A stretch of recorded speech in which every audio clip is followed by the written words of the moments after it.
Bonjour à tous. Dans cette capsule, on va corriger l'exercice 20 de la page 90.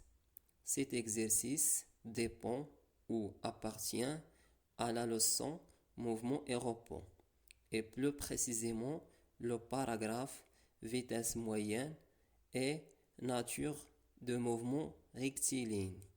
Donc, concentrez bien, je vais premièrement lire l'exercice.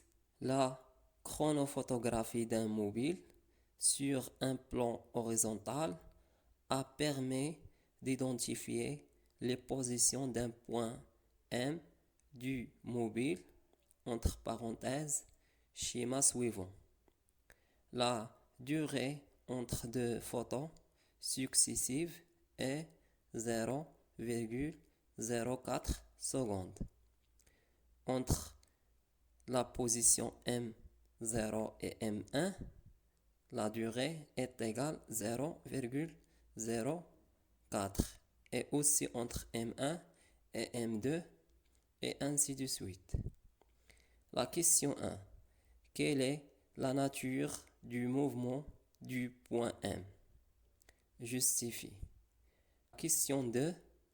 Calcule en unité internationale la valeur de la vitesse moyenne entre M0 et M4. Donc, après de terminer la lecture de l'exercice, la deuxième étape est de bien comprendre le problème et extraire les données de l'exercice avant de commencer à répondre aux questions. Premièrement, qu'est-ce que c'est la chronophotographie? La chronophotographie est une technique qui consiste à prendre des photographies à des intervalles de temps successifs et égaux. Le schéma ici représente les positions occupées par un point M du mobile et la durée, entre parenthèses, l'intervalle de temps entre deux photos, c'est-à-dire deux positions successives est 0,04 secondes. Et aussi, le schéma indique l'échelle de la distance telle que chaque carreau représente à 1 cm. Donc, maintenant, on a toutes les données pour répondre aux questions. Question 1. Quelle est la nature du mouvement du point M avec la justification?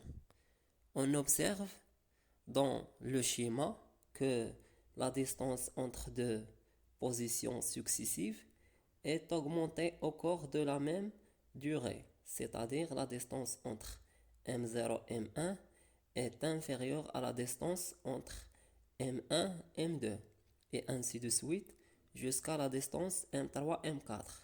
Alors la vitesse moyenne augmente au cours de temps et par conséquent le mouvement est dit accéléré.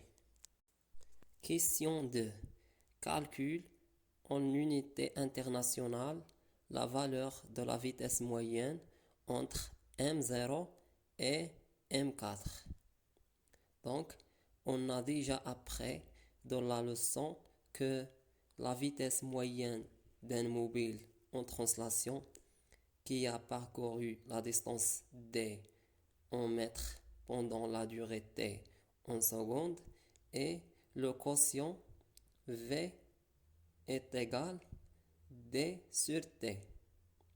Et l'unité de la vitesse dans le système international est le mètre par seconde. M sur seconde, ou on peut écrire M fois S seconde à la puissance moins 1. D'abord, on détermine la distance entre M0 et M4. À partir de schéma, il y a des carreaux entre M0 et M4. et chaque carreau est égal à 1 centimètre. Et maintenant, on détermine le temps entre M0 et M4. À partir du schéma, il y a 4 intervalles de temps entre M0 et M4.